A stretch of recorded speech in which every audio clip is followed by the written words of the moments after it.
مبلغ بنو سنتوں کا خوب چرچا کروں سنتوں کا، ہو کرم بہر خاں کے مدینہ۔ الحمدللہ رب العالمین والصلاة والسلام علی سید المرسلین، اما بعد فاعوذ باللہ من الشیطان الرجیم، بسم اللہ الرحمن الرحیم۔ الصلاة والسلام علیک یا رسول اللہ، وعلی آلک واصحابک یا حبیب اللہ،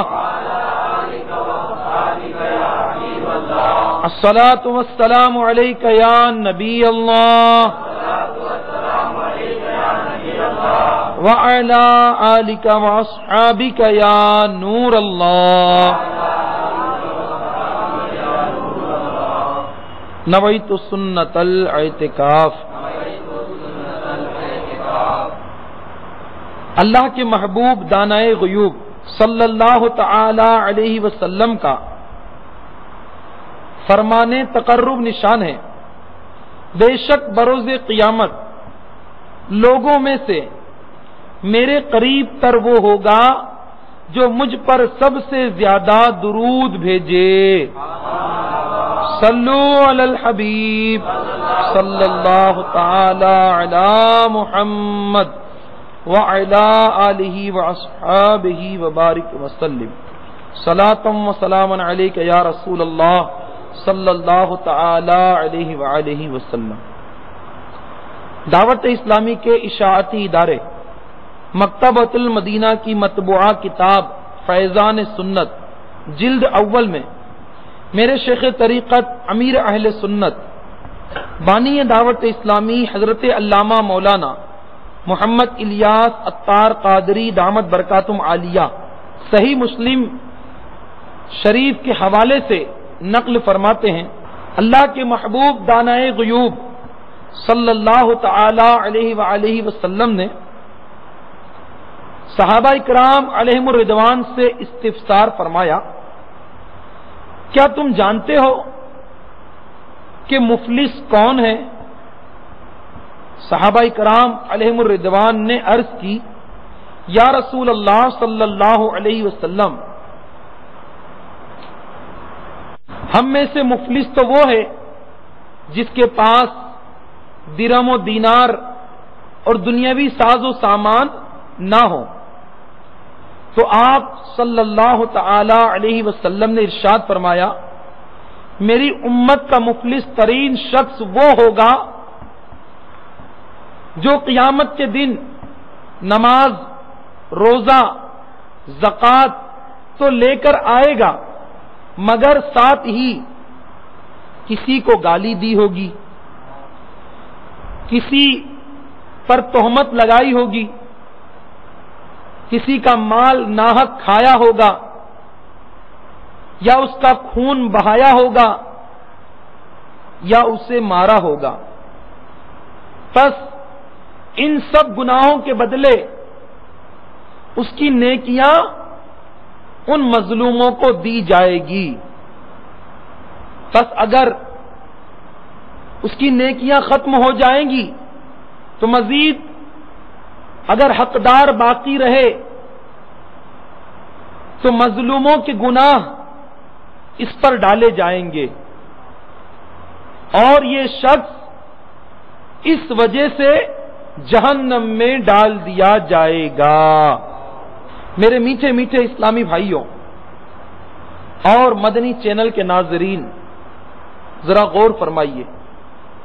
اللہ کے پیارے حبیب صلی اللہ تعالی علیہ وآلہ وسلم کے اس فرمان عالی شان پر غور کیجئے کہ قیامت کے دن مفلس وہ ہوگا کہ جو نماز، زکوٰۃ، روزہ اور دیگر گویا نیکیاں لے کر تو آئے گا، لیکن ساتھ ہی ساتھ اس نے کسی اور مسلمان کو تکلیف دی ہوگی، کسی پر تہمت لگائی ہوگی، کسی کو گالی دی ہوگی یا کسی کو مارا ہوگا، طرح طرح سے گویا تکلیفیں پہنچائی ہوگی، تو اس نے جن لوگوں کو تکلیفیں پہنچائی ہوگی اس شخص کی نیکیاں انہیں دے دی جائے گی، اور پھر اگر اس سے بھی بدلہ پورا نہ ہوا تو مظلوموں کے گناہ اس شخص کے اوپر ڈالے جائیں گے، یہاں تک کہ اس سبب سے وہ شخص گویا جہنم میں ڈال دیا جائے گا۔ میرے پیارے اسلامی بھائیوں، ذرا غور کیجیے، آج حقوق العباد کے معاملے میں ہم بہت ہی زیادہ غفلت کا شکار ہیں۔ آج کسی کو گالی دے دینا، کسی کا دل دکھا دینا، کسی کو مارنا یا کسی کو ڈرا دینا یا کسی کا مال دبا لینا یا کسی کو اور کسی انداز سے گویا تکلیف پہنچانا، بدقسمتی سے آج ہمارے معاشرے میں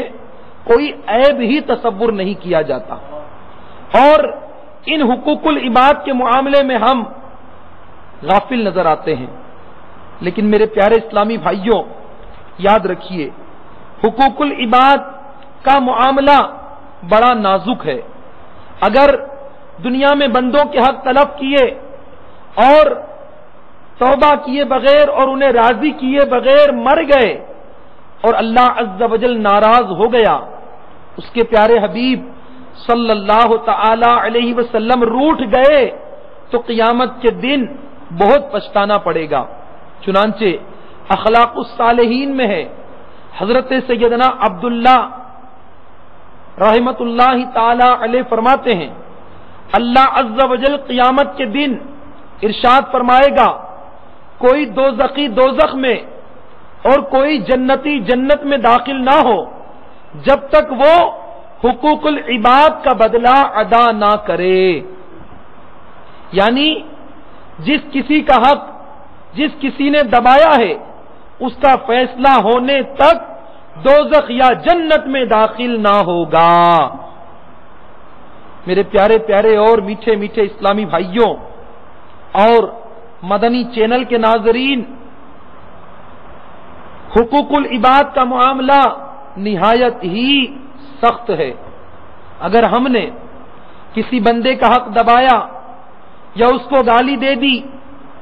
یا آنکھیں دکھا کر اسے ڈرایا دھمکایا، غصہ اور ڈانٹ ڈپٹ کی جس سے اس کا دل دکھا، الغرض کسی طرح بھی بلا اجازت شرعی اس کی دل آزاری کی یا قرضہ دبا لیا، بلکہ بغیر صحیح مجبوری کے قرض کی ادائیگی میں تاخیر کی، یہ سب یاد رکھیے بندوں کی حق تلفیاں ہیں۔ یاد رکھیے، اگر کسی نے کسی سے قرض لیا، اگر ادائیگی کے لیے رقم پاس نہیں ہے مگر گھر کے اسباب مثلا فرنیچر وغیرہ بیچ کر قرضہ ادا کر سکتا ہے تو یہ بھی کرنا پڑے گا۔ قرض ادا کرنے کی ممکنہ صورت ہونے کے باوجود قرض دار سے مہلت لیے بغیر قرض کی ادائیگی میں دیری کرنا، یہ میرے پیارے اسلامی بھائیوں یقیناً گناہ ہے، اور ایسا شخص گناہگار ہے۔ اب چاہے وہ سو رہا ہو یا جاگ رہا ہو، اس کے ذمے گناہ لکھا جاتا رہے گا اور اس کا گناہوں کا میٹر چلتا رہے گا۔ جب قرض کی ادائیگی میں تاخیر کرنے کا یہ وبال ہے تو جو لوگوں کا قرضہ دبا لے یا ان کا مال دبا لے، یہ کتنا بڑا گناہگار ہوگا۔ چنانچہ میرے آقا اعلی حضرت امام اہل سنت مجدد دین و ملت پروانہ شمع رسالت عاشق ماہ رسالت مولانا امام احمد رضا خان علیہ رحمت الرحمان سے قرض کی ادائیگی میں سستی اور جھوٹے ہیلے اور حجت کرنے والے شخص کے بارے میں سوال کیا گیا تو آپ رحمت اللہ تعالی علیہ نے ارشاد فرمایا، ایسا شخص یعنی زید فاسق و فاجر اور مرتکب کبائر اور ظالم قذاب اور مستحق عذاب ہے۔ اس سے زیادہ اور کیا القاب وہ اپنے لیے چاہتا ہے؟ اگر اس حالت میں مر گیا اور دین یعنی قرض لوگوں کا اس پر باقی رہا تو اس کی نیکیاں ان قرض خواہوں کا مطالبے میں دی جائیں گی. یعنی جس طرح دنیا میں اس نے ان کا مال لیا، اس کے بدلے انہیں قیامت میں نیکیاں دی جائے گی. تقریباً 3 پیسے دین یعنی قرض کے بدلے 700 نمازیں باجماعت دینی پڑے گی. جب اس یعنی قرضہ دبانے والے کے پاس نیکیاں نہ رہے گی تو ان یعنی قرض خواہوں کے گناہ اس مقروض کے سر پر رکھے جائیں گے اور آگ میں پھینک دیا جائے گا. میرے پیارے پیارے اور میٹھے میٹھے اسلامی بھائیوں اور مدنی چینل کے ناظرین، دنیا میں کسی پر ذرہ برابر ظلم کرنے والا بھی جب تک مظلوم کو راضی نہ کر لے گا اس وقت تک اس کی خلاصی یعنی چھٹکارا ممکن نہ ہوگا. ہاں، اللہ عز و جل چاہے تو اپنے فضل و کرم سے قیامت کے روز ظالم اور مظلوم میں صلح کروائے گا. بصورت دیگر اس مظلوم کو ظالم کی نیکیاں دے دی جائے گی. اگر اس سے بھی ظالمین اور مظلومین کے درمیان حق باقی رہے تو اب گناہ سر پر ڈالے جائیں گے، اور اس طرح ظالم اگرچہ دنیا میں کتنا ہی نیک و پرہیزگار ہو، بڑی بڑی نیکیاں وہ کر لے، مگر بندوں کے حقوق ضائع کرنے کے سبب قیامت کے دن نیکیاں دوسروں کو دینے کے سبب مفلس رہ جائے گا اور اسے جہنم رسید کر دیا جائے گا. میرے پیارے پیارے اور میٹھے میٹھے اسلامی بھائیوں، یقیناً حقوق العباد کے معاملے میں ہمیں بہت زیادہ ڈرنا چاہیے. بسا اوقات ہم یہ ذہن بناتے ہیں کہ چلو اس کا مال ہے، اس کی چیز ہے، ابھی استعمال کر لیتا ہوں، بعد میں اسے راضی کر لوں گا. یاد رکھیے ایسا بھی نہیں کرنا چاہیے، بلکہ دنیا میں اگر کسی کا کوئی سامان یا چیز استعمال کرنا ہے تو پہلے اس سے اجازت لینا ضروری ہے. اگر ایسا نہ کیا اور وہ ناراض ہوا تو یاد رکھیے یہ بھی درست نہیں ہے. اللہ تبارک و تعالی بے نیاز ہے. اگر اللہ نہ کرے اسی عمل کے سبب وہ ناراض ہو گیا تو میرے پیارے اسلامی بھائیوں اور مدنی چینل کے ناظرین، قیامت کے دن بہت زیادہ پچھتانا پڑے گا. چنانچہ فیضان سنت میں ہے، حضرت سیدنا وہب بن منبع رضی اللہ تعالیٰ عنہ فرماتے ہیں، بنی اسرائیل کے ایک نوجوان نے ہر قسم کے گناہوں سے توبہ کی، پھر 70 سال تک مسلسل عبادت کرتا رہا. دن کو روزہ رکھتا اور رات کو جاگتا. اس کے تقویٰ کا یہ عالم تھا کہ نہ کسی سائے کے نیچے آرام کرتا اور نہ ہی کوئی عمدہ غذا وہ کھاتا. جب اس کا انتقال ہو گیا تو اس کے بعض دوستوں نے اسے خواب میں دیکھ کر پوچھا، ما فعل اللہ بکا، یعنی اللہ عز و جل نے تیرے ساتھ کیا معاملہ کیا؟ اس نے بتایا کہ اللہ عز و جل نے میرا حساب لیا، پھر سب گناہوں کو بخش دیا، مگر ایک تنکا جسے میں نے اس کے مالک کی مرضی کے بغیر لے لیا تھا اور اس سے دانتوں میں کھلال کیا تھا، وہ تنکا اس کے مالک سے معاف کرانا رہ گیا تھا. افسوس افسوس، اسی سبب سے ابھی تک مجھے جنت سے روکا ہوا ہے. میرے میٹھے میٹھے اور پیارے پیارے اسلامی بھائیوں اور مدنی چینل کے ناظرین، لرز اٹھو، تھر تھرا اٹھو کہ جب غضب جبار اور قہر قہار عز و جل جوش پر آتا ہے تو ایسے گناہ پر بھی گرفت ہو جاتی ہے جسے دنیاوی لوگ گناہ نہیں سمجھتے اور گویا اسے ایک معمولی سا عمل تصور کرتے ہیں. جیسا کہ ابھی اس حکایت میں گزرا کہ ایک عابد و زاہد نیک بندہ صرف اور صرف اس وجہ سے جنت سے روک دیا گیا کہ اس نے ایک حقیر تنکا اس کے مالک کی اجازت کے بغیر دانتوں میں خلال کرنے کے لیے استعمال کر لیا اور معاف کیے بغیر انتقال کر گیا تو پھنس گیا۔ ذرا سوچئے، غور کیجئے کہ جب ایک تنکے کا یہ وبال ہے تو جو لوگوں کی قیمتی امانتیں ہڑپ کر جاتے ہیں اور لوگوں کے پیسے دبا لیتے ہیں، دوسرے مسلمانوں کو دھوکہ دیتے ہیں، ان کی جائیداد اور پراپرٹی پر ناجائز قبضے جما لیتے ہیں، ارے جو لوگوں کے مال، ان کا دیگر اشیاء دبا کر گویا ایک طریقے سے ڈکار تک نہیں لیتے، ہڑپ کر جاتے ہیں، ڈکار تک نہیں لیتے، اور انہیں بارہا لوگوں کے قرضے لے کر ان قرض خواہوں کو دھکے کھلاتے ہیں اور طرح طرح سے ستاتے ہیں، اگر یہ توبہ کیے بغیر مر گئے اور اللہ عز و جل ناراض ہو گیا، اس کے پیارے حبیب صلی اللہ تعالی علیہ وسلم روٹھ گئے، تو کیا بنے گا؟ میرے پیارے پیارے اور میٹھے میٹھے اسلامی بھائیوں اور مدنی چینل کے ناظرین، اپنے آپ کو ہمیں چاہیے کہ ہم سب اللہ تعالی کے قہر و غضب سے ڈرائیں۔ اگر آج تک جانے انجانے کسی مسلمان کی حق تلفی کی ہے تو آج ابھی ذہن بنائیے کہ انشاءاللہ اس مسلمان کو راضی کر لیں گے۔ اگر کسی کا حق دبایا ہے اس کا حق ادا کر دیں گے، اگر کسی کا قرضہ لیا ہے اس کا قرضہ دے دیں گے، اگر کسی مسلمان کو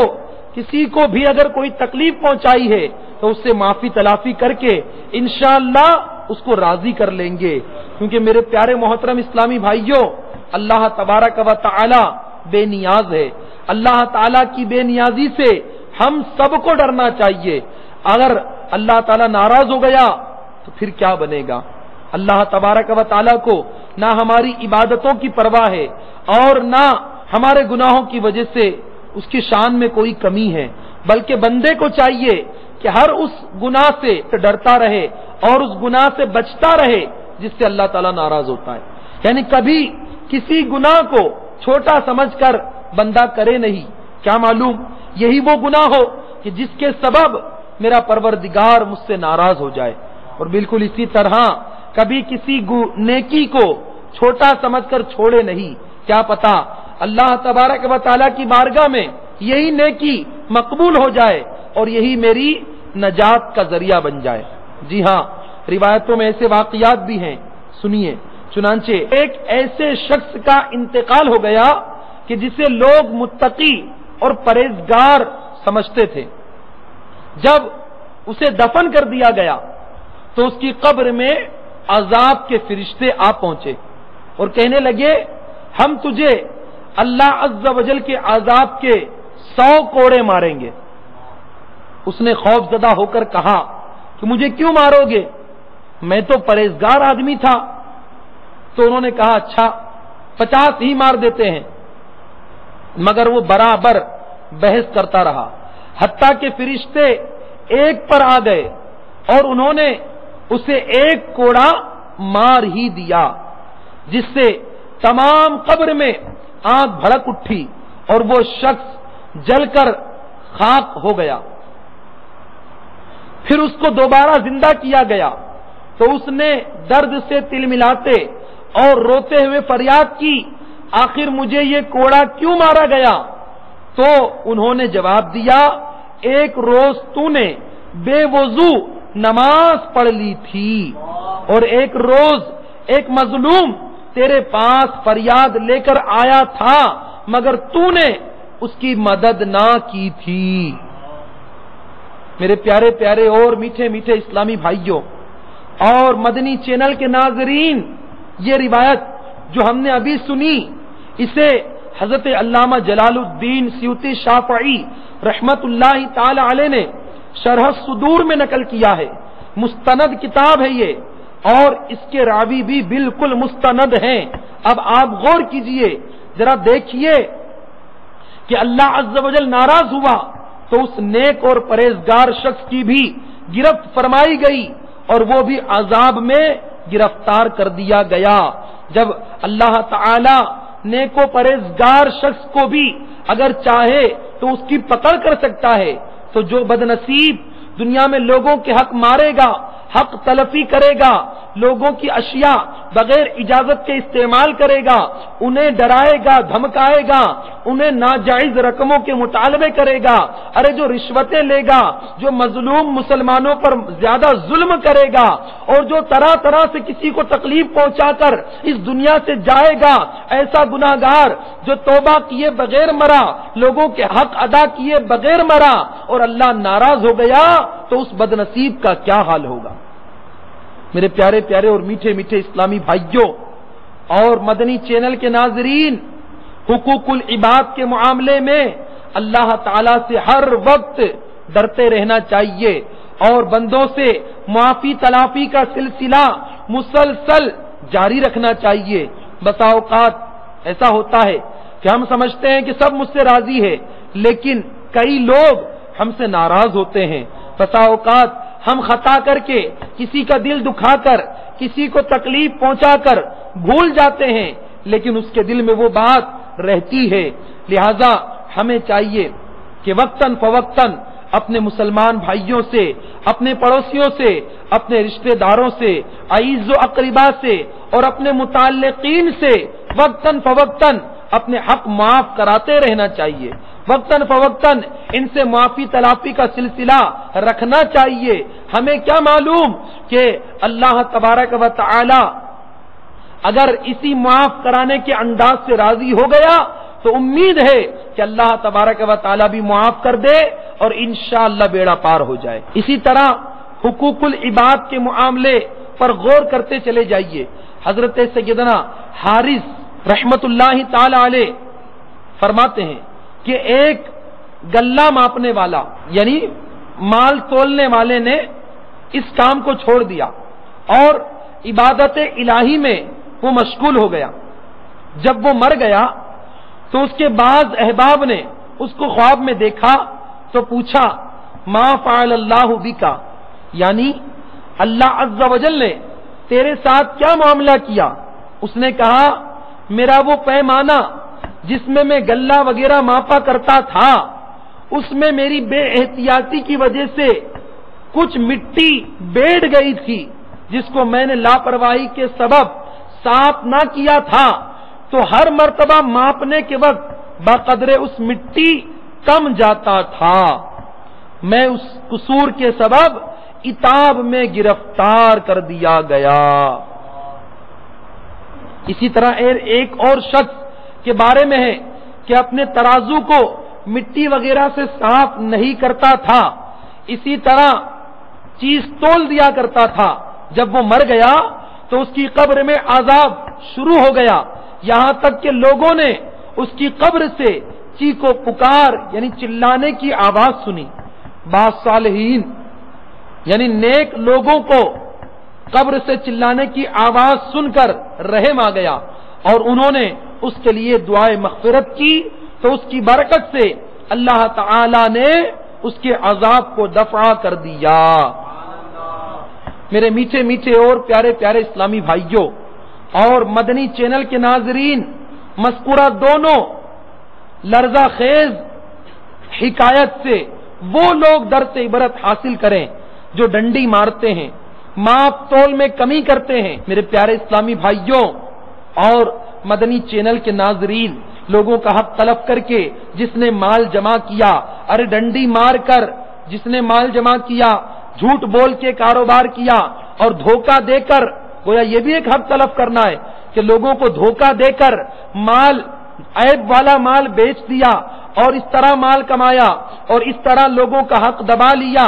اور حرام مال کما کر اس دنیا سے گیا، توبہ نہیں کی، اللہ تعالی ناراض ہو گیا، اس کے پیارے حبیب صلی اللہ تعالی علیہ وسلم روٹ گئے تو بہت مشکلات کا سامنا ہوگا۔ بلکہ مال حرام کمانے والے کے بارے میں تو وعیدیں ہیں۔ چنانچہ میرے شیخ طریقت امیر اہل سنت دامت برکاتہم عالیہ فیضان سنت میں تفسیر روح البیان کے حوالے سے نقل فرماتے ہیں، جو شخص ناپ تول میں خیانت کرتا ہے، قیامت کے روز اسے دوزخ کی گہرائیوں میں ڈالا جائے گا اور آگ کے دو پہاڑ کے درمیان بٹھا کر حکم دیا جائے گا، ان پہاڑوں کو ناپو اور تولو، جب تولنے لگے گا تو آگ اسے جلا ڈالے گی۔ میرے میٹھے میٹھے اور پیارے پیارے اسلامی بھائیوں اور مدنی چینل کے ناظرین، خوب غور فرمائیے۔ مختصر سی زندگی میں چند فانی سکے حاصل کرنے کے لیے اگر رنڈی ماری، رشوت کا لین دین کیا، لوگوں کا مال دبا لیا، دھوکہ دے کر مال کمایا، اللہ ناراض ہو گیا تو کس قدر شدید عذاب کی وعید ہے۔ آج معمولی گرمی برداشت نہیں ہوتی، اگر ان گناہوں کے سبب جہنم کی آگ کے پہاڑوں کو ماپنے اور تولنے کا عذاب دے دیا گیا اور اس کی آگ کی لپیٹ میں آ گئے تو پھر وہ گرمی کیسے برداشت ہوگی؟ لہذا مال حرام سے اپنے آپ کو بچائیے کہ اس کا وبال بہت زیادہ ہے۔ حضرت سیدنا وہب بن منبہ رضی اللہ تعالیٰ عنہ کی بیان کردہ روایت جو ابھی ہم نے سنی، اس سے بھی میرے پیارے اسلامی بھائیوں ہمیں گناہوں سے بچنے کا ذہن ملتا ہے۔ آج الحمدللہ عز و جل ہم یہاں پر جمع ہیں، اچھی اچھی نیتیں کر لیجئے کہ انشاءاللہ ہر مسلمان کو راضی کرنے کی کوشش کریں گے۔ نیت کر لیجئے کہ انشاءاللہ اب آج کے بعد جن جن کا ہم نے دل دکھایا ہے یا جس کا مال دبایا ہے یا قرضہ لیا ہے اور دینے میں تاخیر کی ہے یا اور کسی طریقے سے کسی مسلمان کی حق تلفی کی ہے، حقوق العباد کا معاملہ اگر ہمارے سر پر ہے تو انشاءاللہ جلدی جلدی ان معاملات کو حل کریں گے۔ جن کا قرضہ لیا ہے اس کو قرضہ واپس کر دیں گے، اگر کسی کو ڈرایا ہے، دھمکایا ہے، دل دکھایا ہے،